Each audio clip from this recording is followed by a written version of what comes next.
Bienvenue sur DMG TV, les histoires mystiques. Tu es nouveau sur la chaîne, n'oublie pas de t'abonner, de laisser un commentaire, de liker et de partager. Tu veux raconter une histoire, il y a un numéro à l'écran sur le plus 237 655 81 90 17. Envoie ton histoire et on va jouer ici sur Facebook, YouTube et TikTok. On poste plusieurs histoires tous les jours sur YouTube. La chaîne c'est DMG TV à partir de 12h00. Tous les jours, il y a 6 histoires diffusées sur YouTube, DMG TV à 12h00. Ce qu'on fait, c'est pour sensibiliser. Donc, s'il vous plaît, laissez toujours un like. Laissez des commentaires. Tous ceux qui envoient les histoires ici viennent forcément lire les commentaires. Si vous avez une question à poser, un conseil à donner à chaque intervenant, faites-le en commentaire. Merci. Donc, on va écouter la première histoire. Salut DMG, c'est Sagesse de Paul, le guerrier de Dieu. Je tiens à vous raconter l'histoire mystique que j'ai intitulée Jeu mortel. Cette histoire se déroule au Cameroun, dans la région de la Damawa, précisément dans la ville de Ngaoundéré. C'est l'histoire de deux enfants voisins âgés d'environ 8 ans qui aimaient jouer aux jeux de caoutchouc. Ces jeux consistaient à lancer des caoutchoucs de telle sorte que si l'adversaire lançait son caoutchouc et que cela se superposait sur un ou plusieurs caoutchoucs, il remportait tous les caoutchoucs qui se trouvaient dans l'aire de jeu. Il y avait un autre jeu qui consistait à retirer leur babouche des pieds et à frapper sur les caoutchoucs pour leur donner une autre forme que leur forme d'origine, à savoir forme circulaire. Et là, vous étiez toujours gagnant du ou des caoutchoucs en question. Un jour donc, pendant que ces deux enfants-là étaient acharnés dans leur jeu à frapper sur les caoutchoucs, ils entendent subitement une voix qui leur parle en leur disant: si on frappe sur vous tel que vous êtes en train de frapper sur nous là, est-ce que cela vous plairait? Les enfants arrêtent d'abord de jouer, ils se regardent et ils se demandent d'où sort la voix. C'est ainsi que la voix reprend une fois de plus et dit: c'est nous les caoutchoucs. On vous pose la question de savoir si on frappe sur vous tel que vous êtes en train de frapper sur nous là, est-ce que cela vous plairait? Les enfants ont jeté les caoutchoucs qu'ils avaient à main ainsi que les babouches et ont pris la fuite vers leurs maisons respectives. Et une fois arrivés là, ils ont trouvé leurs parents à l'entrée qui leur ont posé la question: mais pourquoi vous êtes tout apeurés? Pourquoi vous revenez de la sorte en cascade et en courant? Les enfants racontent à leurs parents ce qui leur est arrivé et ils entrent à la maison. Les parents vont donc à l'endroit indiqué, ils retrouvent effectivement les babouches et les caoutchoucs qu'ils emportent pour ramener dans leur domicile. Mais à leur retour, ils se rendent compte que les enfants sont en train de faire une forte fièvre. Et ils décident de porter les enfants pour les ramener à l'hôpital. Curieusement et malheureusement, en chemin, les enfants décèdent. Ils se sont posés 1001 questions de la cause réelle de la mort mystérieuse de leurs enfants. Est-ce que la mort de leur progéniture vient d'un esprit qui était dans les caoutchoucs, ou bien est-ce que c'est quelqu'un qui est passé en esprit par là pendant qu'il jouait pour leur faire croire que c'était les caoutchoucs au point de leur donner cette mort mystérieuse là? De ma part, je dirais de faire attention à toute personne ou tout objet qui sont permanemment en contact avec l'argent, puisque les caoutchoucs avec lesquels ils jouaient, c'était des caoutchoucs qui servaient à attacher des billets de banque. Et nous sommes sans ignorer ici que l'argent se fabrique dans les normes, dans le monde visible, dans notre monde physique, dans les banques réellement. Et l'argent peut aussi être issu des incantations sataniques dans des sectes et consorts. Donc, prions beaucoup pour nos enfants quand ils sortent de la maison, que ce soit pour aller à l'école, que ce soit pour les jeux, pour quoi que ce soit en général. Prions pour nos enfants. Et faisons toujours attention à ce qu'ils nous disent pour prendre le taureau par les cornes afin de ne pas perdre le temps, voire de gagner en temps pour sauver la vie de nos proches, voire de nos enfants. C'était l'histoire que je tenais à partager avec la grande famille DMG. C'était Sagesse de Paul, le guerrier de Dieu, depuis la ville de Kribi au Cameroun. À vous de liker, de commenter et de partager. Surtout de vous abonner à la chaîne DMG TV. Parce qu'avec DMG TV, l'esprit de l'être humain reste en éveil pour les deux mondes parasitaires, le monde visible et invisible. Je vous remercie de m'avoir écouté et à plus pour d'autres histoires mystiques. Merci beaucoup pour l'histoire. Maintenant, on va écouter la deuxième histoire. Bonjour DMG TV, bonjour la famille DMG TV. Plus de bénédictions sur toute la famille. Oh, la famille, vraiment, vraiment, c'est un plaisir de faire partie de cette famille ici. Avec tout ce que j'apprends ici, vraiment, vous êtes une bénédiction. Tous là, ceux qui racontent, partagent, like, et surtout celui qui a vraiment suivi ce que le Saint-Esprit, ce que l'Esprit du Créateur lui a dit. C'était le moment vraiment. On en avait vraiment besoin. Monsieur DMG, on en avait vraiment besoin. Plus de bénédictions sur toi, sur ta maman, ton papa, toute ta famille. Donc, et que Dieu t'apporte une bonne femme. Si tu n'as pas encore, il t'apporte une bonne femme dans laquelle, une bonne femme qui n'a pas de sorciers ou de trucs dans sa famille. Ou que même s'il y en a qui ne la voient jamais, ils ne voient jamais votre famille. Quelle que soit la calebasse dans laquelle ils regardent, ils ne vous voient jamais, ils ne voient jamais vos enfants. Donc, plus de bénédictions sur tout le monde. Salutations respectueuses aux initiés, à tous ceux qui racontent, partagent, like, à tout le monde. Vraiment, vous êtes extraordinaires. Vraiment, merci beaucoup aussi aux initiés, à tonton Alex, à monsieur l'homme de l'ombre, avec ces situations. Vraiment, je vais commencer à suivre. Je vais recommencer mon tour de tous les autres épisodes DMG, surtout dans DMG Backup, où je vous invite de vous enregistrer encore, d'aller voir et partager au maximum. Je vais écrire les citations de monsieur l'homme de l'ombre. Franchement, hein, ça c'est un sage. Donc, monsieur DMG TV, l'histoire qu'il vient de raconter là, c'est ce que je viens raconter à toute la famille, c'est en fait l'histoire d'une benguiste qui s'est fait envoûter au pays. Qu'est-ce qui se passe alors? C'est une jeune dame, elle vient nouvellement divorcer, elle décide d'aller passer les vacances au pays, surtout qu'elle allait pouvoir, grâce au divorce, entre guillemets, elle pouvait maintenant laisser les enfants à son mari et aller passer de belles vacances au pays seule, sans stress, n'est-ce pas? Alors, arrivée au pays, elle va se diriger bien sûr vers la maison que son mari et elle avaient construite pour eux.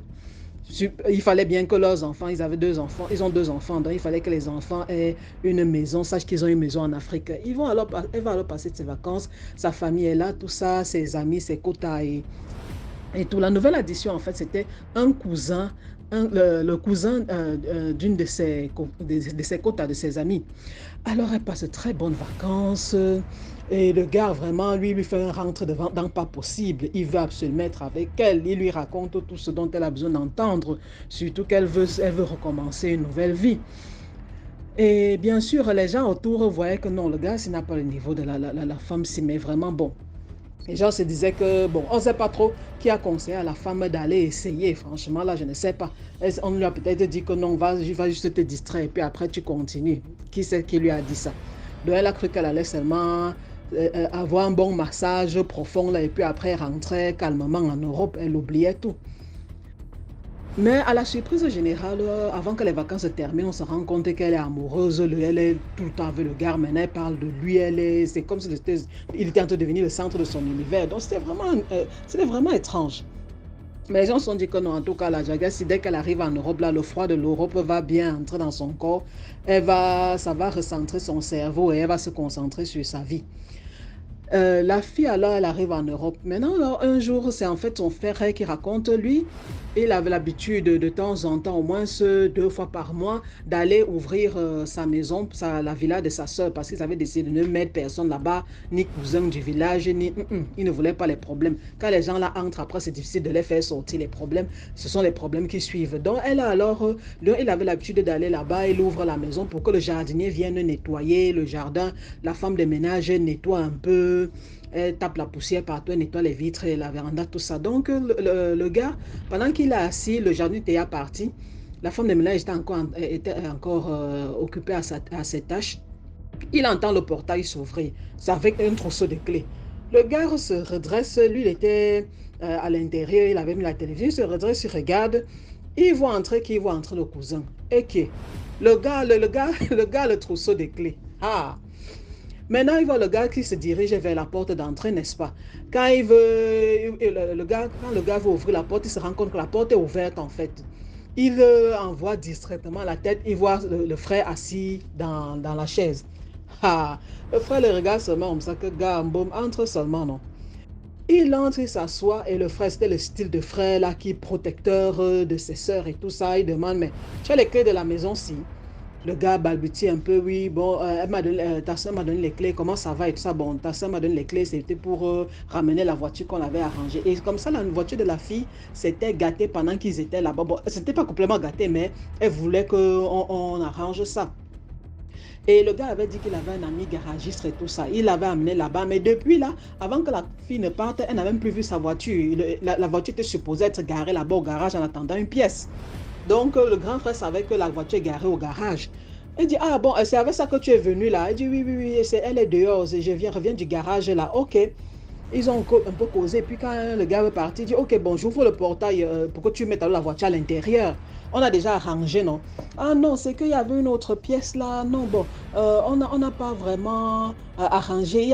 Il a mis un truc provisoire. C'est qu'il y a une autre pièce. Il dit, il n'y a pas de problème. Gars, ici dedans, quand la pièce va venir, tu me fais signe. Tu vas venir prendre. Le grand frère disait ça en se dirigeant directement vers le portail parce qu'il ne supportait pas le gars. Donc il a profité de l'occasion seulement. Il ouvre le portail, gars la voiture. Le gars entre avec la voiture. Et quand le gars, il voit que le gars a un peu en train de tourner, il dit il y a encore quelque chose. Le gars dit que non, j'ai mes affaires dans la voiture. Ok, retire alors.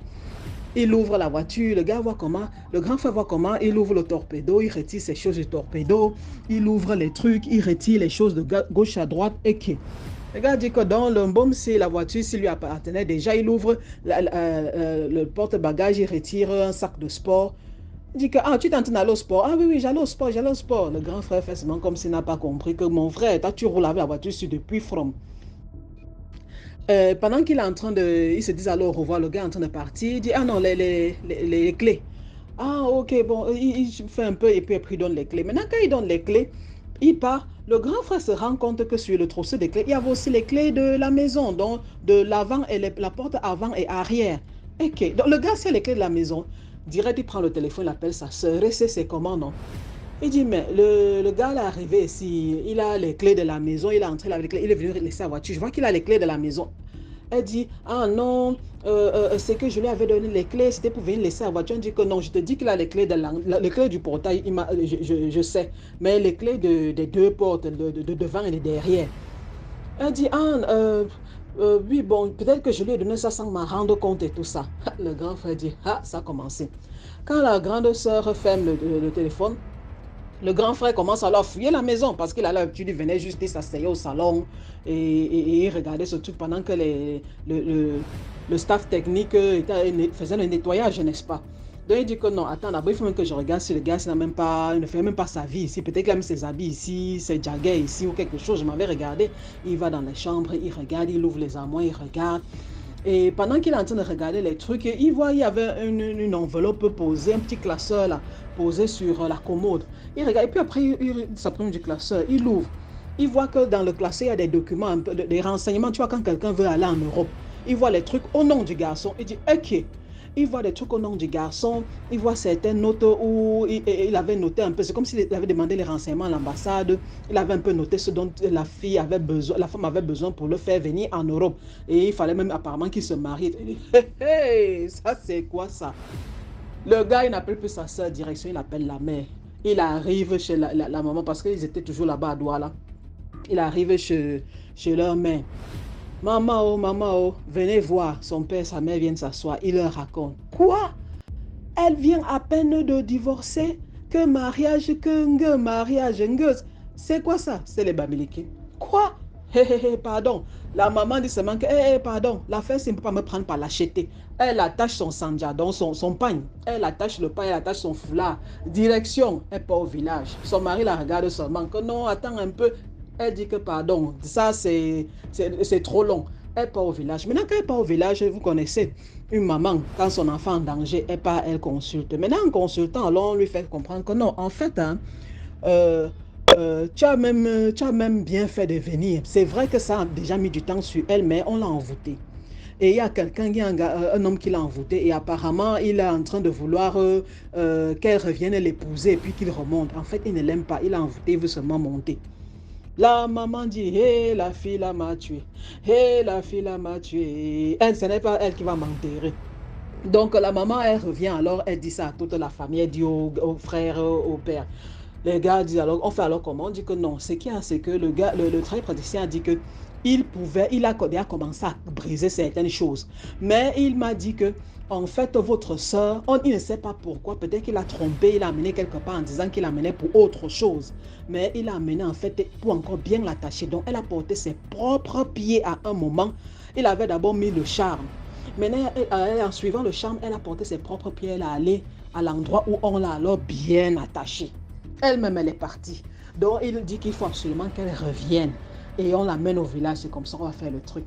Les gars font maintenant le plan. Le pater est dans le coup. On fait un truc, on raconte une histoire. Comment le pater est attaqué mystiquement. Il est au village. Il faut absolument qu'elle vienne rapidement parce que sa fille doit être là pour qu'on retire le truc sur le pater et tout. La femme, elle prend le vol d'urgence. Le vol, ça s'arrête d'abord à Yaoundé et puis ça arrive à Douala. Elle prend le vol d'urgence. Donc, elle dit que... Non, elle n'a même pas dit que... Eux, ils savaient qu'ils devaient prendre le vol d'urgence. Donc, ils appellent. Oui, elle dit que j'ai pris... C'est dans tel jour, à telle heure et tout ça, que j'arrive. C'est ce qu'elle appelle la famille pour leur annoncer. Maintenant, la famille est en train d'attendre. Maintenant, c'est le traduit praticien qui appelle. Il dit qu'attendez, elle a dit qu'elle vient quel jour? C'est quel jour qu'elle vient? Parce qu'il y a des rites que je dois faire. Tout ça, il faut que ce soit, que ça ne s'entarde pas. C'est qu'elle vient quel jour? Ils disent.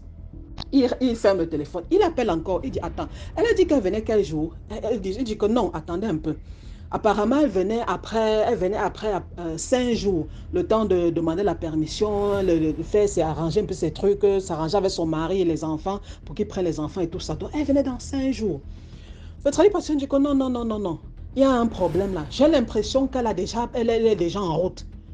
Ils disent comment? Il dit que non, il y a un problème parce que je vois ici qu'elle va bientôt, c'est demain ou après-demain qu'elle sera, elle va venir. Comment ça vous dit dans 5 jours? Vérifiez un peu. La famille se lève seulement. Maintenant, ils ne pouvaient pas l'appeler directement pour demander que, attends un peu, tu nous as dit que quoi? Ils ont plutôt appelé une de ses copines que le frère connaissait, qui est aussi en Europe.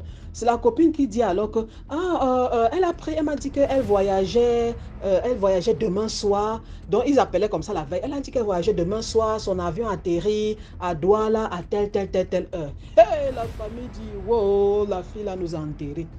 Ils appellent le travail parce que le président dit qu'aller à l'aéroport, aller avoir au moins ce deux costauds.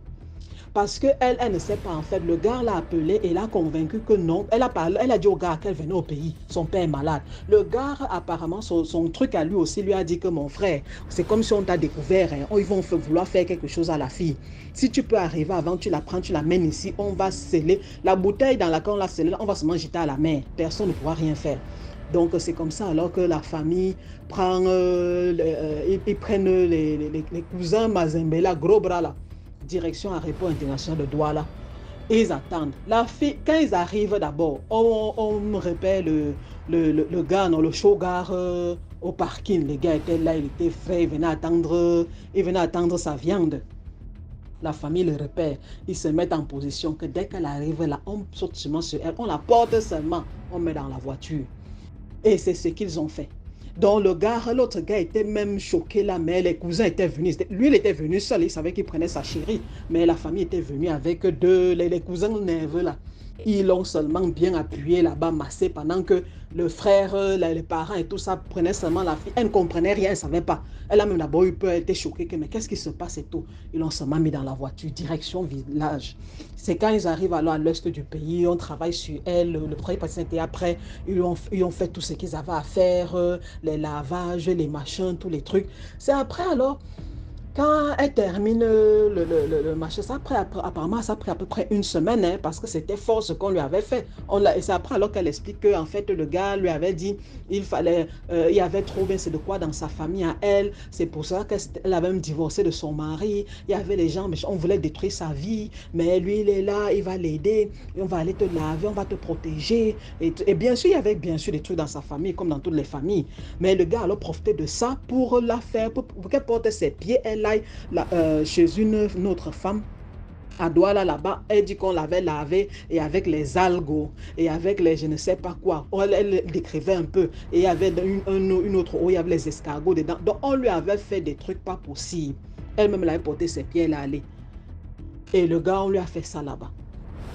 Donc c'est après qu'elle a leur raconté tout ça et après là, rentrée de son truc, son lavage, elle allait chez ses parents, de ses parents, elle est rentrée en Europe. Elle n'a plus de contact avec le gars, elle n'a plus de contact. Et le service patient avait dit qu'en tout cas, même si le gars part encore quelque part, on va seulement lui dire que mon frère, tu tentes encore la fille là, tu vas seulement devenir fou. Il dit qu'il a mis ou bien c'est quoi sur la fille. Quelqu'un tente encore d'essayer de l'attacher, de l'envoûter ou un truc, ça va rentrer sur la personne en 1000 fois. Vous voyez, dans la famille. Donc, tous ceux qui vont en Afrique, là, tous ceux qui vont passer les vacances et tout ça, faites attention. Merci beaucoup pour l'histoire. Maintenant, on va écouter la troisième histoire. Bonjour DMG, j'espère que tu vas bien. Bon là, je suis vraiment désolée, il y a le bruit. Quand je fais les voix, j'essaye vraiment de faire en sorte qu'il n'y ait aucun bruit, mais là, je n'y peux rien. Je suis désolée, je me suis éloignée, donc désolée s'il y a du bruit. Je suis venue raconter une autre histoire, une petite histoire. Actuellement, je suis au Cameroun. Voilà, je suis au Cameroun. Et je vais te raconter une petite histoire qui m'est arrivée. Bon, avec ce que j'ai vécu, je veux même dire que j'ai même été bête. Voilà, j'ai été bête. Donc, en gros, je suis dans mon village, ça fait... Bon, au moment où vous écouterez ce voice, vous allez écouter ce voice, je serai déjà de retour en France, mais bon, je suis dans mon village. Et là, je suis donc allée dans le village à côté pour le camp de vacances. On appelle ça les camps Mongo. Donc, je suis allée à les camps Mongo. Vu que voilà, les gens du village et tout, voilà, ce n'est pas méchant ce que je vais dire, mais quand ils voient quelqu'un qui vient d'ailleurs, ils ont tendance à demander de l'argent, des trucs comme ça. DMG, c'est donc comme ça que je vais aller à Camongo. Et sur place, j'ai mes cousins, j'ai mes cousines et tout. Tu vois. C'est la fille du sud. La fille du sud là-bas. Et du coup, on arrive dans les Camongo, tout se passe bien. Et là, le matin comme ça, là, genre, j'ai un cousin, un ancien cousin. Il vient, il me dit, oui, la fille du sud, est-ce que tu n'as pas 100 francs là-bas? Je vais acheter les beignets parce qu'on vendait les beignets passer le matin. C'est donc comme ça que je lui dis, j'ai peut-être 100 francs là-bas. À chaque fois que, j'étais arrivée, à chaque fois que je donne l'argent à quelqu'un qu'on me demande, je prie toujours dessus. Je prie toujours sur l'argent et puis je donne. C'est très important parce que quelque chose que tu donnes, on peut te faire tout et n'importe quoi avec si tu ne consacres pas d'abord ça. Je vous raconterai ça dans une autre histoire, comment j'ai découvert ça à mon niveau.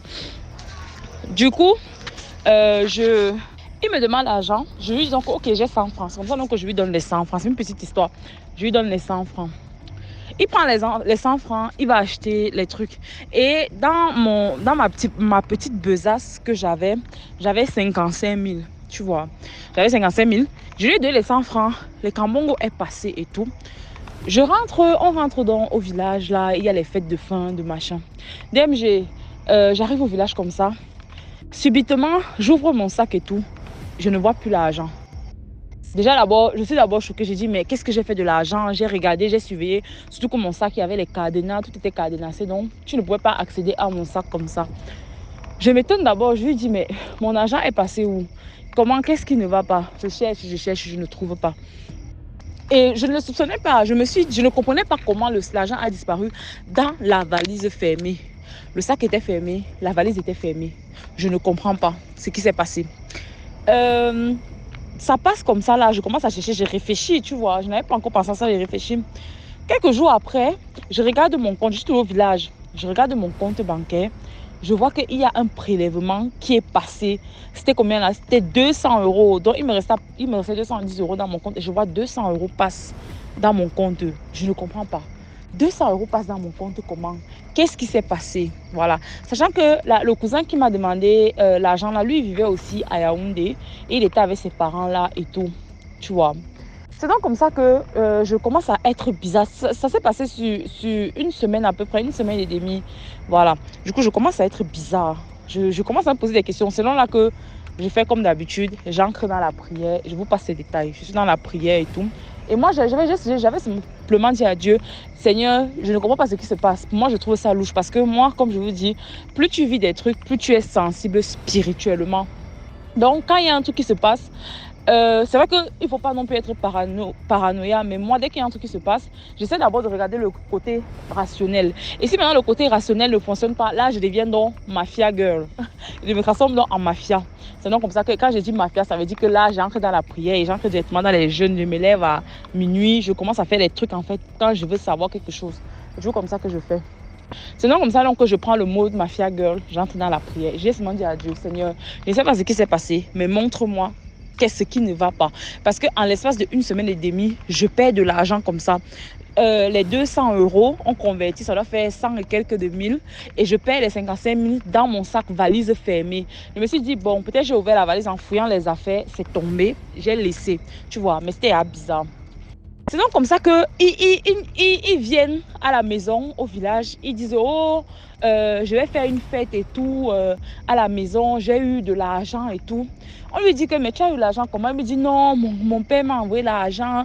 Il a donné un montant qui correspondait aux 55 000 que j'ai perdu et aux 200 € convertis en francs que je cherchais. Tu vois un peu. C'est une histoire qui m'est arrivée là. J'étais, en fait, quand ça s'est passé, j'ai même rigolé parce que le mec, je me suis dit dans ma tête, tu sais même pas à qui tu as affaire. Genre, attends même qu'il rentre en France ou attends même quelques mois. Non, ça a été immédiat. Il est venu après pour dire que non, il va faire une fête. C'est les jeunes du village, il va faire une fête et tout. Il y aura la boisson. Il nous dit comment, wow, mon oncle nous a envoyé telle somme. Et la somme additionnée, ça correspondait à la somme que j'ai perdue à base des 100 francs que je lui ai donnés. Seulement, dès que moi j'ai vu ça, j'ai rigolé parce que quand tu demandes quelque chose à Dieu, il peut te répondre de toutes sortes de manières. Il ne faut pas simplement s'attendre à ce que non, tu vas faire un songe où on va tout expliquer ou alors tu vas te dire que non, quelqu'un va apparaître pour te dire ou alors tu vas avoir une vision. Quelqu'un peut simplement venir et parler et c'est un peu comme une confession. À travers ses propos, tu vas savoir que non, il me parle comme ça, moi ça correspond à ma situation. Et dès qu'il a parlé comme ça, moi j'ai souri. J'ai seulement dit, ce que tu veux me faire là, non. Moi j'appelle ça la besace ouverte. Non, le porte-monnaie ouvert. Donc moi il devient ton porte-monnaie magique. Quand il est venu, j'ai laissé que, je me suis dit non, il va faire la fête, il n'y a pas de souci. J'ai laissé qu'il organise la fête, il fasse ses trucs et tout. Pendant ce temps, moi, l'argent qu'il m'avait prélevé, les 10 € même qui restaient, j'avais dit 210 €. Un prélèvement inconnu est encore passé. SFR m'a sorti un truc. Il était même dépassé. C'est genre que quand on te fait le truc d'argent là, non, les prélèvements et des trucs vont te sortir de nulle part. Tu vas perdre l'argent de manière tellement bête. C'était le genre que, pendant qu'il préparait sa fête, non. C'était le genre que dès que j'ai même un 100 francs, je ne sais même pas ce que j'ai fait avec, ça a disparu. J'ai laissé qu'il commence à préparer sa fête, il fasse ses trucs et tout. Si je me trompe un peu dans le laps de temps, bon, voilà, à force de raconter les histoires, je me mélange, mais voilà. On arrive à la fête et tout. On boit, il me dit, oh ça va Esther, il riait beaucoup avec moi, il faisait un peu l'anglais comme on dit, le beau, le paon un peu devant moi. Moi je riais, je le regardais, il se mange dans mon cœur, Seigneur, toi même tu sais ce qui va se passer. Voilà, j'étais là, j'étais assise. Après à un moment, il me tend la bouteille d'alcool. J'ai dit ok, je le regarde, je lui dis, ce que tu as fait là non, je te donne 2 jours. Je dis que tu donnes seulement 2 jours. Pour annuler ce que tu as fait là. Je te dis que 2 jours, je te dis même que reste avec l'argent, il n'y a pas de souci. Ce que tu as pris là, Dieu va me donner au centuple. Reste avec l'argent. Mais tu as 2 jours exactement pour annuler ce que tu as fait. Je dis que tu donnes 2 jours. Il me dit, oh petite soeur, qu'est-ce que tu dis? Après, c'était un grand frère. Il vit sa vie au village. Ses parents vivent au village. Fait de génération en génération, lui aussi il vit au village. Voilà, là, il vit une vie voilà, de villageois tranquille. Oh petite soeur, quand je lui dis, moi je rigolais, je lui dis, il n'y a pas de petite soeur qui tienne. Toi et moi, nous nous connaissons. Toi et moi, tu sais que je sais que tu sais. Moi je lui ai dit ça. Tu sais que je sais que... Parce que moi je dis toujours, les gens qui me disent dans les commentaires, oh tu es Rambo. Il faut parler au sorcier. Ne blaguez pas avec le sorcier. Il ne faut jamais avoir peur du sorcier. Parce que la peur ouvre les portes. Parce que Je prends un exemple, même si l'ange de l'Éternel ou même Dieu même descend en personne pour te dire que non, ma fille, je suis avec toi, je suis derrière toi, je marche avec toi tous les jours. Si tu as peur, si tu as une once de peur, c'est une porte. Je ne dis pas que non plus qu'il ne faut jamais avoir peur parce qu'on est les êtres humains, on a peur. Dans tous les cas, on aura, même si on a l'assurance comment notre cœur peut vaciller, même si ton cœur vacille, reprends-toi et continue à avancer. Oh, petit secrétaire, il a vu que j'étais sérieux, il a déposé la bière, il est parti. DMG, la fête se termine et tout, nanana, je dors comme ça là. Je sais, il vient en rêve, il porte un masque, il vient en rêve. Je vois comment quelqu'un veut me poursuivre. Je suis assise devant la maison et tout. Là, le rêve représentait le village. Je suis assise devant la maison. Je vois comment quelqu'un avec un masque arrive. Un énorme... En fait, la personne était géante. La personne pouvait même faire 2 mètres. Dans le rêve, je suis assise là. La personne vient me trouver. La personne se met à courir. Dans le rêve, je vois comme si je vais aussi me lever pour courir. Parce que la maison de mon grand-père, il y a une autre porte qui sort derrière en fait. Je vois comme si je veux courir vers la cuisine. Et puis dans le rêve, je ne sais pas. Je m'arrête et je me retourne. La personne s'arrête aussi. La personne se met en position combat. Tu vois, DMG, on a bagarré dans le rêve. Je dis que c'était la bagarre dans le rêve. À un moment, je dis que c'était tellement la bagarre qu'à un moment, je lui ai donné un coup de poing. Dans le rêve, je lui ai donné un coup de poing et le masque qu'il portait s'est brisé. Quand le masque se brise, je le vois. Dès que je le vois, non, je le regarde. Dans le rêve, je me vois sourire dans le rêve. Je souris dans le rêve, je lui ai dit... Il t'a dit non, il t'a dit d'arrêter. Il t'a dit arrête. Et dans le rêve, je me vois la vérité. Je lui dis encore dans le rêve. Maintenant là, tu es là, on se sait. Dans le rêve, DMG, on se sait, toi et moi. Parce que moi, j'ai dit, moi, je suis beaucoup plus dans les rêves. Et remarquez bien le sorcier, c'est aussi beaucoup dans les rêves qui viennent beaucoup attaquer en fait. Certaines personnes, quand on leur a donné la sorcellerie, on vient leur faire manger. Si vous remarquez bien, on te fait manger dans le rêve.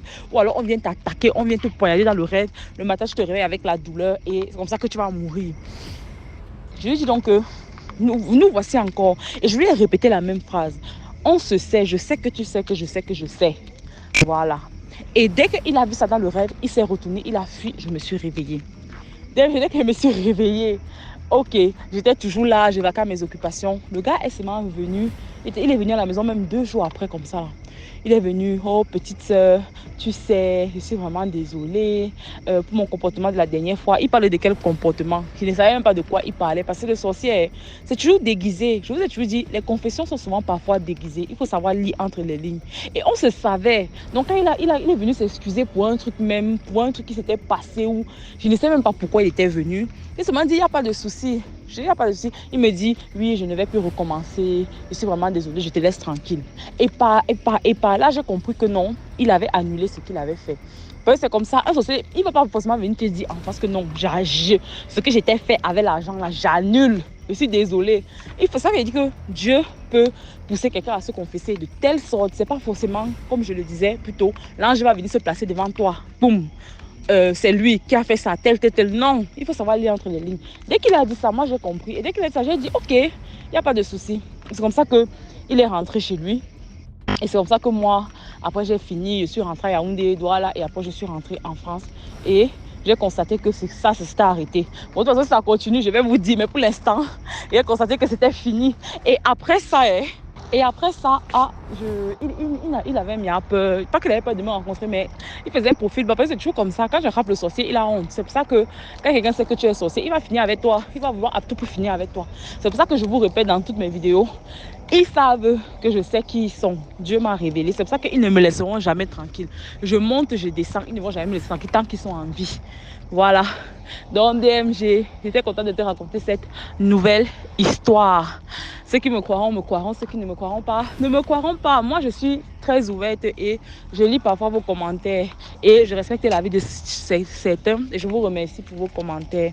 J'ai pensé à écrire un livre, mais c'est très compliqué. Mais voilà, je vous remercie. Et j'avais aussi lu que les gens disaient que non, c'est digne des films Nollywood. Je peux vous assurer que la plupart des choses qui se passent dans les films Nollywood, c'est exactement la réalité. C'est la réalité. C'est juste que parfois, l'esprit humain est parfois trop étroit pour accepter certaines choses. C'est pour ça qu'on dit qu'il faut être ouvert d'esprit. C'est la réalité, je vous assure. C'est la réalité. Donc voilà, commentez, likez et puis bye! Merci beaucoup pour l'histoire. Maintenant, on va écouter la 4e histoire. Bonjour DMGTV, bonjour la famille DMGTV, plus de bénédictions sur nous tous. Salutations respectueuses à nos initiés, à tous ceux qui racontent, partagent et like. En fait, la famille, l'histoire que je viens vous raconter, c'est en fait une histoire qui m'a été racontée par ma copine de la Zimbabwe. Donc, qu'est-ce qu'elle me dit? Elle m'appelle l'autre jour pour me dire que, si je me souviens de la copine qui devait passer chez elle, parce qu'effectivement, il y a une de ses copines, une copine d'enfance de la Zambie, qui est venue ici en vacances. Elle est venue en Turquie pour les vacances et terminant son séjour, elle a décidé de s'arrêter à Istanbul pour faire du shopping. Et elle devait passer ainsi quelques jours chez ma copine aussi. Alors la famille, ce qu'elle me dit, c'est cette famille-là, c'est sa copine de la Zambie. Ses parents avaient été affectés au Zimbabwe, ils travaillaient là. Alors, elles ont fait toutes leurs études au Zimbabwe. Et quand elles ont terminé le lycée, les parents ont décidé de les envoyer en Europe continuer les études. Alors, ma copine, son père est roumain, a décidé de l'envoyer en Roumanie. Sa copine à elle, de la Zambie, a été envoyée aux Netherlands et au lycée, sa copine avait son copain, donc elle était amoureuse d'un garçon. En tout cas, bon, les deux formaient un couple. Lui, les parents du garçon l'avaient envoyé aux États-Unis. Maintenant, ma copine dit que, gars, l'affaire de la fille l'avait chauffé. Pourquoi? Parce qu'après 2 ans aux Néderlands, ses parents à elle avaient décidé de lui offrir des vacances chez des gens de la famille aux États-Unis. Et quand elle arrive alors aux États-Unis, n'est-ce pas, elle entre en contact avec son amour du lycée. C'est comme ça que le ndolo reprend. Maintenant, la fille refuse de rentrer aux Néderlands. Continue, elle avait fait 2 ans. Elle en avait encore 3 à faire. Elle a décidé de laisser. Elle est restée aux États-Unis. Alors, les parents, ils ont beau bavarder. Ça avait fait un scandale. Même ses copines et tout ça. Les parents allaient partout, parler à notre fille. Mais comme on a vu qu'elle ne voulait pas écouter, ils ont alors décidé de rapidement aider leur fille parce qu'elle était partie avec le visa touriste. Donc, ils ont payé alors, ils lui ont envoyé l'argent et sa famille là-bas a trouvé un réseau. Ils ont fait le mariage blanc avec un Américain, n'est-ce pas? Ils font le mariage pour qu'elle puisse avoir les papiers. Elle a eu les papiers et elle dit même qu'elle faisait les jobs dans les salons de coiffure des mamans béninoises qui sont là-bas, qu'elles ont beaucoup de salons de coiffure. Donc elle prenait soin d'elle, elle se battait, elle était vraiment battante la fille. Elle aidait même le gars parce que le gars lui était encore à l'école, la vie n'était pas facile pour lui là-bas. Alors des années plus tard, il termine, elle part faire infirmière. Maintenant il commence à travailler, il décide de se marier, il se marie. 2 ans maintenant dans le mariage, 2e année de mariage. Donc, et quand ils se marient, ils avaient aussi pris une maison. Ils avaient pris une maison par mortgage et tout ça parce qu'ils travaillaient. Ils ont pu montrer après la première année et tout ça. Ils ont pris une petite maison là. Ils étaient bien. Deuxième année dans le mariage, la maman du gars monte d'abord. Elle avait un problème de santé. Ok, elle va se soigner et tout ça. Elle vient déjà, elle est une maman nerveuse et tout ça parce que déjà, même au pays, elle n'aimait pas la fille. Elle n'aimait pas déjà la fille. Donc, c'était déjà quelque chose. La fille savait que la maman ne la tolérait pas trop. Mais elle se disait quand même qu'après le mariage, elle va peut-être l'aimer. Et puis, même si quand elle va faire les enfants et tout ça. Mais malheureusement, elle n'arrivait pas à tomber enceinte. Elle fait tous les examens, elle ne tombe pas enceinte. Première année dont la maman était un style. 2e année, ça a augmenté, elle a augmenté, le feu a augmenté dans sa maison. 3e année, elle dit que son calvaire commence à la 3e année quand la maman dont sa belle-mère arrive à la maison. C'était alors des mots qu'on lançait. Oh, tu travailles beaucoup, donc apparemment tu ne veux même pas accoucher. Qu'est-ce qu'il y a? Est-ce que tu es toujours là, mon fils? Tu ne t'occupes pas bien de lui. Regarde comment mon fils a perdu du poids et tout ça. Alors que les deux bossaient dur pour pouvoir, parce qu'ils s'étaient donné 5 ans pour payer leur maison complètement. 5 ans maxi pour payer complètement leur maison. Et là-bas aux États-Unis, tu fais l'erreur, on arrache la maison, on arrache le bien. La banque reprend. Alors ils étaient là, ils travaillaient dur. Elle faisait plusieurs night shifts. Elle avait d'autres side jobs et tout ça. Donc Elle bagarrait comme une bonne diablesse. Et en plus de ça, ça ne la dérangeait pas trop l'absence d'un enfant pour le moment parce qu'elle se disait que ça allait même les ralentir ou bien les empêcher d'évoluer et d'atteindre leurs objectifs rapidement. Tu vois, non? Elle se disait que dès qu'on a déjà payé le mortgage, on a retiré le poids là, le poids de l'argent qu'on a donné chaque mois là, on se concentre alors on fait nos enfants et tout, étant donné que elle n'avait rien. Mais le gars aussi lui disait qu'il partait à l'hôpital et il n'avait rien. Donc, elle ne se dérangeait pas. La famille, donc quand la maman était arrivée, elle a commencé, elle lançait les mots. Oh, tu es là, tu manges rien de mon fils, tu ne fous rien ici. Si tu ne peux pas nous accoucher les enfants, pardon, il faut libérer. Qui sait même ce que tu as fait avec what you did with your womb? Qu'est-ce que tu as fait avec ton ventre? D'abord, on est d'Irlande. Qui sait combien d'enfants tu as sorti de ton ventre? Franchement, elle était toujours, rien ne lui plaisait. La nourriture, elle dit que la nourriture ne lui plaisait pas. Alors que la fille, elle se battait généralement avec son gars, il s'était entendu. Elle dit que son gars était bien au début à DMG. Avec son gars, il s'était entendu, bon, ils vont faire ils se concentrent sur leur truc. Quand ils ont le temps de préparer, ils préparent. Quand ils n'ont pas le temps, ils achètent au restaurant jamaïcain, nigérien, la nourriture, des trucs comme ça. Ils mettent dans les baguettes, ils mettent au frigo. Là, ils rechauffent seulement rapidement, ils mangent et puis ils continuent. Ils partent au travail avec nous et ils mangent à la pause. Les gars se battaient vraiment. Mais la troisième fois, là, quand la maman est venue, c'est comme si elle était venue avec le diable dans la maison. Parce que même le gars a changé. Le gars était devenu extrêmement jaloux. Toujours, au début, elle s'est dit que c'est l'influence de la maman, les mots que la maman jette. Mais après, elle s'est demandé que, mais attends, c'est quand même trop radical ça. Le gars, si il appelle, elle ne répond pas rapidement quand elle est au travail. Oh, tu es avec quelqu'un, tu étais sûrement en train de coucher avec quelqu'un, tu sais cela. Et il était grave. Et en plus, je ne peux pas vous dire que quand la maman est arrivée, elle est venue avec les médicaments traditionnels du pays. Elle arrive, les médicaments traditionnels, c'était quoi? Il fallait absolument que la fille boive. Donc la fille dit que parfois, elle ne posait même pas les pieds à terre. Elle se réveille avec une femme qui tient un verre devant elle. Bois rapidement ça. Oui, tu ne peux même pas faire les enfants. Bois rapidement. Elle dit que, mais attends d'abord que je me lève, je brosse même ma bouche. Non, non, non, non, non. Bois maintenant. Bois maintenant. Il ne faut pas que tu poses le pied à terre. Il faut que tu vas avant de poser le pied à terre. Et la femme lui faisait boire toutes sortes de choses. Ce puget avec toutes sortes de choses. Au point où le lundi et le jeudi, la dame là la lavait. Donc, elle la lavait, elle mettait l'eau dans un seau. La fille devait porter une serviette autour d'elle et elle versait l'eau là sur elle en prononçant des mots dans leur langue. Et tu te rends compte que la fille, elle était de la Zambie. Son mari était du Zimbabwe. Donc, elle ne comprenait même pas ce que la maman était en train de réciter sur sa tête pendant qu'elle lui versait l'eau là.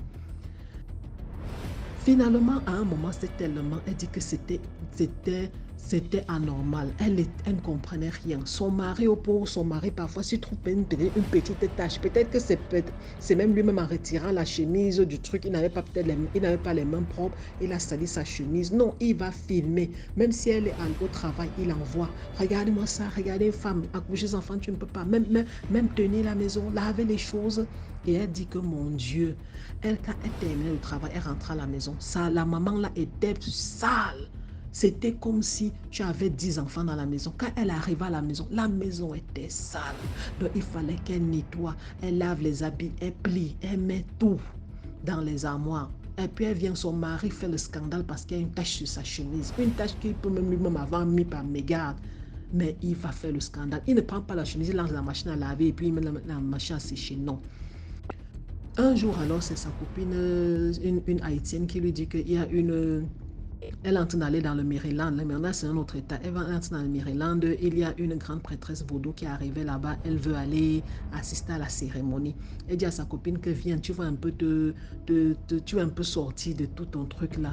Franchement, tu vas tomber malade parce que même au boulot, déjà, elle était fatiguée. Elle dit que les nuits, depuis que sa belle-mère était arrivée là la troisième fois, mais elle faisait la nuit, elle bagarrait dans le sommeil, elle courait, il y avait des animaux, des êtres étranges qui la poursuivaient tout.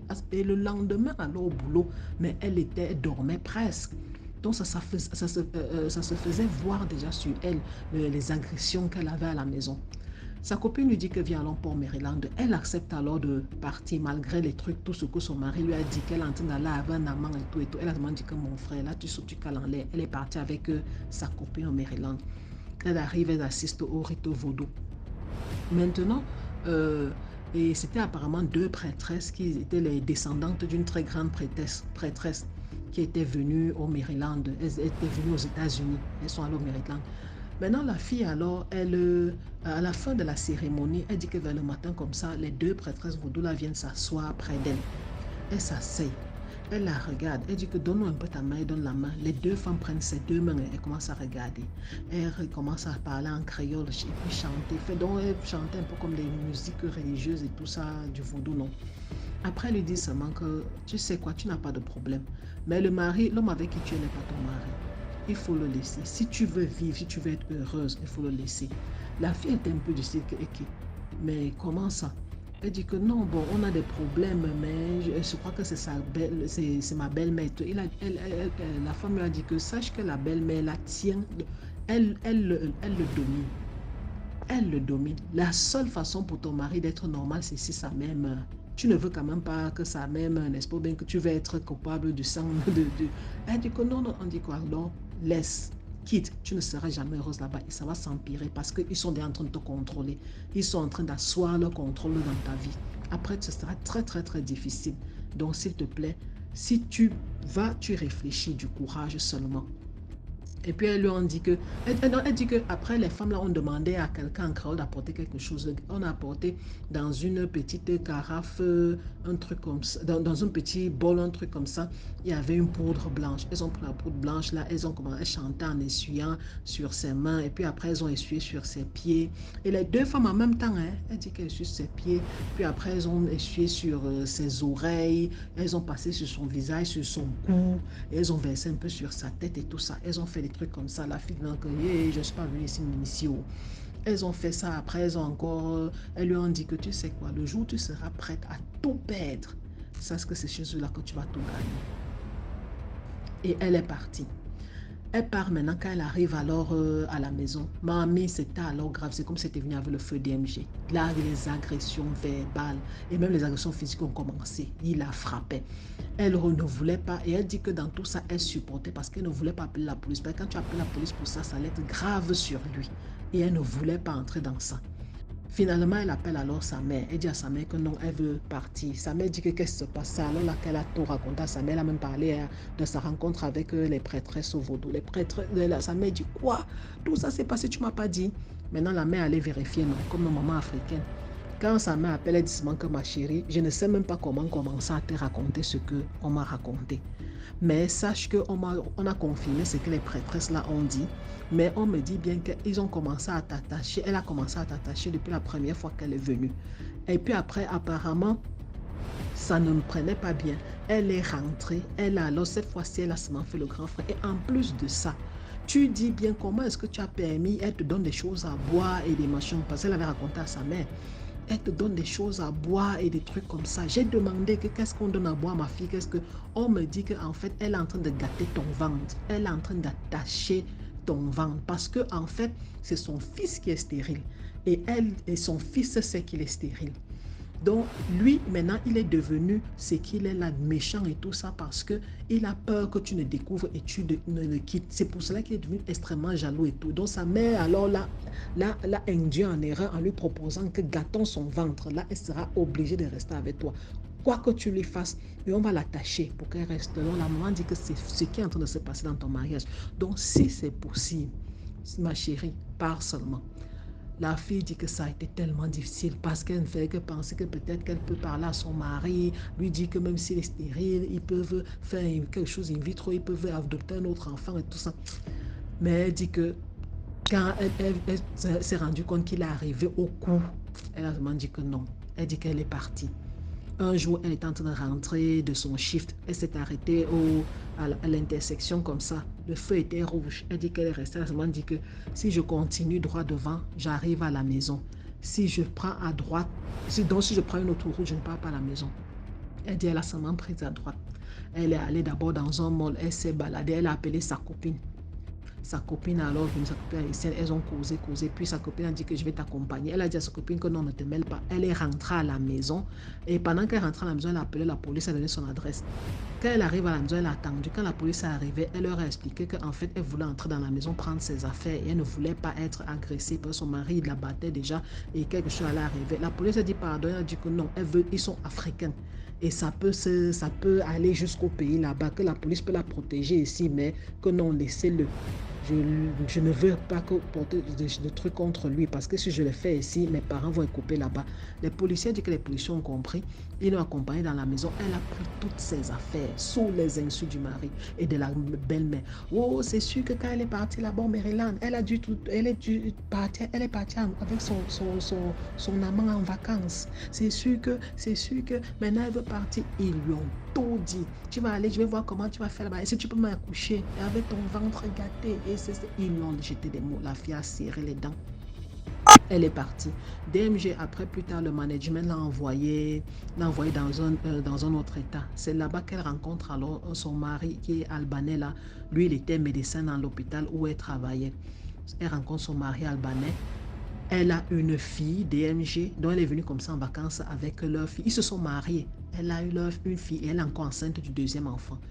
Le monsieur, la même année, il s'était remarié. Il était rentré au pays parce qu'il y avait des amis, bien sûr. Du coup, il y a tous les amis qui viennent donner les nouvelles de l'ex. On est venu lui dire que oh, ton mari, il est revenu avec une femme. Donc, apparemment, il avait une femme au pays ou bien sa mère avait réservé une femme. La même année, elle a seulement dit qu'elle passe dessus. Après, les gens, depuis là, elle dit que personne, tout le monde dit seulement que depuis que tu es parti, tu es au deuxième enfant ou tu es en train de faire le deuxième enfant. Le gars là, il n'a même pas encore un enfant. Elle dit qu'elle regarde seulement, qu'elle aurait aimé seulement voir le visage de la femme là, mais elle dit que non, elle retire tout ça de sa vie. Donc DMG, le conseil que je voudrais donner, c'est tout simplement dire aux femmes, faites très attention. Quand on a besoin d'un enfant et tout ça, si tout va bien, parce qu'il y a des femmes qui naissent stériles, qui naissent avec l'utérus, avec une malformation utérine, sachez qu'il y a des femmes qui naissent comme ça. Donc, si vous n'avez pas ces problèmes-là, même si vous avez ces problèmes-là, pardon, il y a des enfants, des orphelins qui ont besoin d'être adoptés. Bien sûr, après des prières, des contrôles et tout ça, on n'emmène pas n'importe qui dans sa maison. Et aussi, s'il vous plaît, évitez de prendre surtout une personne qui ne vous aime pas, vous apporte des concoctions, des trucs à boire et des machins. Faites très attention. Même quelqu'un qui paraît vous aimer, faites très attention. Mais une personne qui ne vous aime pas, elle vous lave avec des choses, vous donne des choses à boire. Comment ça? La famille, s'il vous plaît, faisons attention. Merci beaucoup pour l'histoire. Maintenant, on va écouter la 5e histoire. Bonjour DMG TV. C'est un honneur pour moi de partager mon histoire et merci pour ce que vous faites. J'encourage les gens de liker, de commenter et partager pour aider à sensibiliser les gens. Mon français n'est pas très bon, mais je vais essayer de m'exprimer. Donc, mon histoire, c'est un peu comme 3 en 1 et je vais tout faire pour être très bref. J'étais à B3 vers 2015 comme ça, et il y a un restaurant, je vais taire le nom, où une femme vendait le tarot, les nourritures des anglophones ou quoi. Donc j'étais là avec quelques amis, quelques collègues, on a mangé et c'est même moi qui a payé la facture. Donc il y avait une petite fille là-bas, je blaguais beaucoup avec elle, je lui disais même que mais ma chérie, quand tu me donnes le tarot prochainement, il faut m'ajouter la viande. Elle a dit oui tantine, je vais faire, t'inquiète pas, papa. Donc on est rentré à Yaoundé. 2 semaines après, je repars à B3, toujours pour le travail. Et je demande à la copine d'un de mes collègues, je dis, j'ai un peu faim et je vais aller manger la nourriture des anglophones. Comme B3, c'est beaucoup plus les musulmans, donc il y a les spaghettis, les restaurants sénégalais là ou quoi. Donc elle a dit, maman, je ne t'ai pas dit. Quand vous étiez là dernièrement, vous êtes rentré comme ça, quelque chose est arrivé dans le restaurant là où on était. Je demande que qu'est-ce qui s'est passé.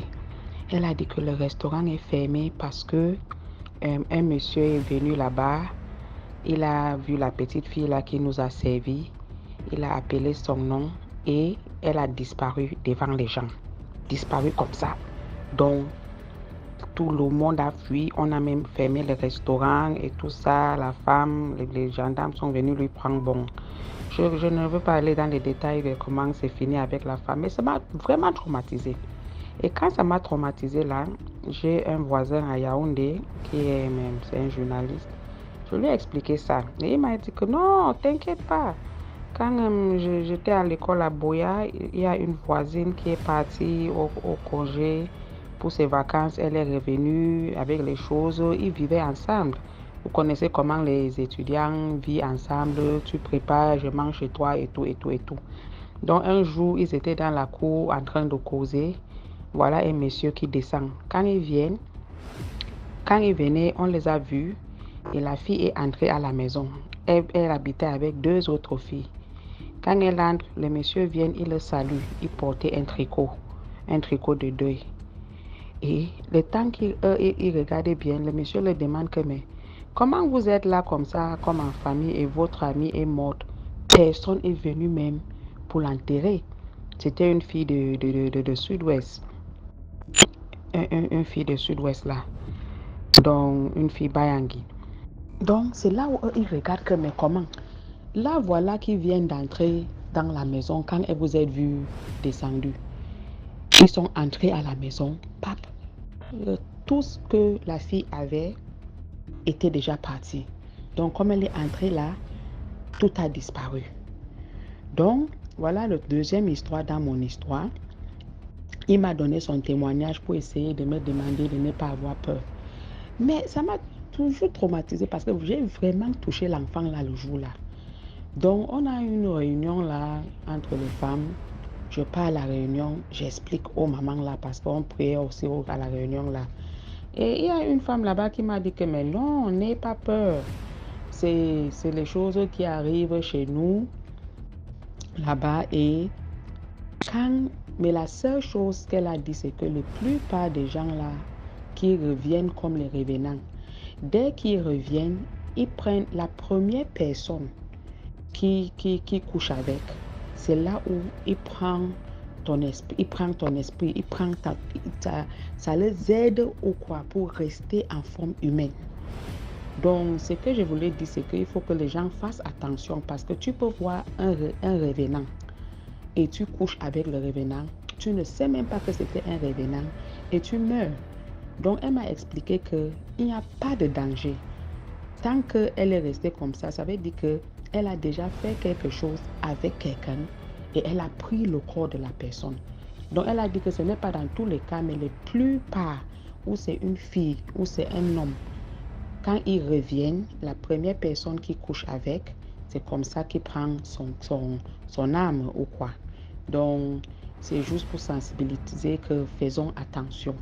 Donc, quand vous voyez quelqu'un pour la première fois, essayez aussi de connaître son entourage avant de vous engager dans quelque chose. Et surtout, il faut beaucoup prier. Donc, merci DMG TV. C'est ma première fois de participer et merci beaucoup. OK, bye bye. Merci beaucoup pour l'histoire. Maintenant, on va écouter la 6e histoire. Bonjour la famille DMGTV, bonjour à DMGTV, plus de bénédictions sur nous tous, salutations respectueuses à nos initiés, à tous ceux qui racontent les histoires, ceux qui commentent, partagent, like, tapotent, à tout le monde. Et aussi, n'oublions pas aussi notre famille de l'autre côté de l'existence, dont les revenants, les esprits, ceux qui sont déjà nos ancêtres, salutations respectueuses à nos ancêtres aussi. Qui, comme chez nous en Afrique, on dit les morts ne sont pas morts. Et à DMGTV, on se rend compte ici que quelque part, ils veillent toujours sur nous. Ils veillent toujours sur nous. Et salutations, donc quand je parle des esprits, c'est tout inclus. Je parle des anges, je parle d'autres êtres que le Créateur a créés. Tout ça, salutations. Ceux qui surveillent la terre, qui prennent soin des pluies, ceux qui surveillent les forêts, tout ça. Donc salutations à tous ces êtres que Dieu a mis sur terre pour prendre soin des affaires de la terre. Dans DMGTV, l'histoire que je te raconte, c'est toujours une histoire qui se passe aux États-Unis. Je ne sais plus si c'est en Pennsylvanie. En fait, ça se passe dans un funeral home. Funeral home, la famille, c'est en fait une maison mortuaire. Vous savez que en Amérique et en Europe, les gens n'enterrent pas on n'en fait pas les cérémonies d'enterrement comme chez nous en Afrique, par exemple. Là-bas, eux, pendant que tu es vivant, surtout si tu as atteint un certain âge et tout ça, même les jeunes, il y a l'assurance funéraire, hein. Donc tu payes déjà ton cercueil, tu peux même choisir le modèle et tout ça.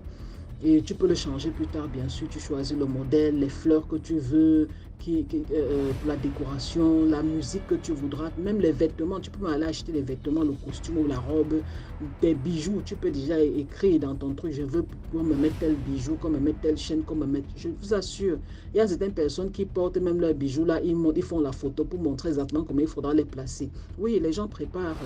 Et ils payent pour ça. Et la nourriture, je veux qu'au cocktail, ce soit les nappes aient telle couleur, les fourchettes aient telle couleur, on mange telle chose, on boit telle chose. Donc, ils préparent leur funérailles. Ça fait que quand ils meurent, vous venez seulement vous asseoir et vous... Ce sont vraiment les funérailles, vous pensez vraiment à lui, ils peuvent parfois mettre des films, parfois même, ils voient des gens photographes qui lui font un montage de sa vie et de ses enfants et tout ça s'il en a, vous comprenez. Alors, c'était dans un truc comme ça, un funérail home. Il devait avoir... une dame est venue, elle venait avec les chaises, la personne qu'on enterrait avait choisi une certaine sorte de chaise, et la femme qui a le funeral home, la dame qui est la propriétaire du funeral home, avait booké ses chaises. Donc elle vient alors livrer les chaises. Quand elle arrive, apparemment, le funeral home ce jour-là, les gens étaient partis dans le corbillard, ils allaient enterrer quelqu'un en fait, si vous comprenez. Ils étaient allés enterrer quelqu'un dont une partie du personnel était déjà partie. Et elle arrive, elle se rend compte qu'il y avait seulement quelques personnes et apparemment ils étaient très occupés. En ressortant, elle trouve au hall un monsieur qui dit non, dites à vos gars de commencer à décharger, je vais les aider. Elle dit ok, pas de problème, parce qu'en tout cas, elle avait des gars, elle voulait juste que ce soit rapide. Elle vient alors, donc les gars commencent à déposer les chaises et l'autre prend et dit que bon, allons mettre ça dans le patio derrière parce qu'il n'y a personne là-bas, la cour est vide derrière. Ils portent, ils vont mettre derrière. Ils portent, ils vont mettre derrière. Et le gars là aidait vraiment. Le travail est vraiment rapidement fini. Et il a tellement bien travaillé, la femme a apprécié. Le lendemain maintenant, quand elle arrive au funeral home, parce que elle avait livré les chaises pour la première cérémonie de la journée, donc du lendemain. Et immédiatement, quand la cérémonie finit, les gens qui ont fait la décoration et tout, vous devez rapidement tout retirer parce que la prochaine famille ou bien le prochain mort peut avoir choisi un autre décor, un autre truc. Donc, vous libérez rapidement pour qu'on fasse un nouveau décor. Donc, elle était déjà là prête avec son équipe. Elle voit alors la femme du funeral home, elle la salue. Oh, comment ça va et tout ça, vraiment, merci beaucoup. Tu as un gars qui nous a vraiment aidé hier. Il a été vraiment très efficace, il est très gentil, poli. La femme du funeral home dit qui vous a aidé? Et elle dit non, c'est un monsieur là, j'ai envie de le, est-ce qu'il est là? Je voudrais le remercier. Donc elle voulait comme ça le remercier pour montrer à sa patronne que non, ton gars, s'il travaille très bien. Vous voyez un peu. La patronne dit, mais attends un peu, elle appelle ceux qui étaient là, les gars saluent et tout ça, bien sûr ils s'occupent, ils viennent, ils saluent. On dit c'est l'un d'eux. Elle dit non, non, non, non, non. Il était là, il avait le costume, il était en costume, elle le décrit un peu. La patronne, elle avait la photo, elle avait les photos de son staff, donc les trucs publicitaires, non? Les pancartes qui sont dans le hall d'entrée du funeral home. Elle demande, attends un peu, est-ce que tu peux le voir sur la photo-ci? Elle regarde, elle trouve l'homme. Elle dit, oui, c'est celui-ci. La patronne le regarde, la regarde. Elle dit, mais quoi, qu'est-ce qu'il y a? Il y a un problème? La patronne dit, excuse-moi, regarde un peu la pancarte-ci. Et c'est à ce moment-là que la femme voit, c'est un peu comme si un voile, elle dit que c'est comme si un voile quittait ses yeux, parce que la même pancarte était là depuis hier, dans la soirée, quand elle est venue déposer les chaises. Donc c'était la pancarte qui accueillait les gens pour les funérailles de tel, dont les gens avaient mis le décor au niveau du hall. Et c'était le même type qui était en train de les aider à arranger les chaises. Et elle ne sait pas pourquoi elle n'a pas vu cette pancartes, elle n'a pas vu cette photo qui était pourtant là. Depuis la veille, qui était pourtant, elle sait dans sa mémoire, c'est maintenant que le voile qui est devant ses yeux se rend compte, attends un peu, Mais c'était là depuis. Comment j'ai fait pour ne pas voir? Comment mon cerveau... Et tous les gars des équipes, on portait les chaises, on venait, on mettait, ils prenaient, l'amenaient derrière et on portait au son, amenait. On a travaillé près d'un mort. On a travaillé près d'un mort. Elle était tellement choquée. Donc, c'est comme ça que ça se termine, DMGTV. Elle est rentrée, elle a raconté cette histoire-là. Donc, comme on dit ici, DMGTV, les morts ne sont pas morts apparemment. Donc, est-ce qu'on a encore dit apparemment? Ils ne sont pas morts. Et justement, elle a ajouté un truc. Elle dit que elle lui a demandé, quand elle était arrivée, et tu vois un peu quand on déplace les choses, on parle un peu, non? Elle dit qu'à un moment, elle se dit que, oh mon Dieu, c'est plutôt frais ici, c'est plutôt froid, mon Dieu, comme dans une tombe. Moi, j'ai souvent peur des endroits comme ça, parce qu'elle livre les trucs dans toutes sortes de cérémonies, les mariages, tous les trucs. Maintenant, c'est pour une cérémonie funéraire qu'on l'a bookée, elle est venue livrer. Donc, elle disait alors que non, franchement, it give me chill. Donc, elle a des frissons quand elle est dans un endroit comme ça. Et elle dit que le monsieur lui a dit, il s'est arrêté, il a regardé, il a souri. Et il lui a dit, vous n'avez pas à avoir peur des morts. Ils ne peuvent pas vous faire du mal. C'est des vivants que vous devez avoir peur. Et il a continué. Elle dit que à ce moment-là, elle a un peu l'impression, un peu comme, en tout cas les morguiers, avec leur humour ou bien avec leur façon de parler, de la mort. Elle a juste pensé à ça, elle a continué. Donc c'est le lendemain, alors qu'elle se rend compte, mon Dieu, c'est un mort qui tente me demande conseil dans DMGTV. Est-ce qu'on ajoute ça sur la liste des conseils de DMGTV? Ayez peur plutôt des vivants, n'ayez pas peur des morts. Voilà, c'est tout pour aujourd'hui. J'espère que vous avez apprécié le programme d'aujourd'hui. On se prend demain pour 6 autres histoires mystiques. Ciao, ciao. Partagez, likez.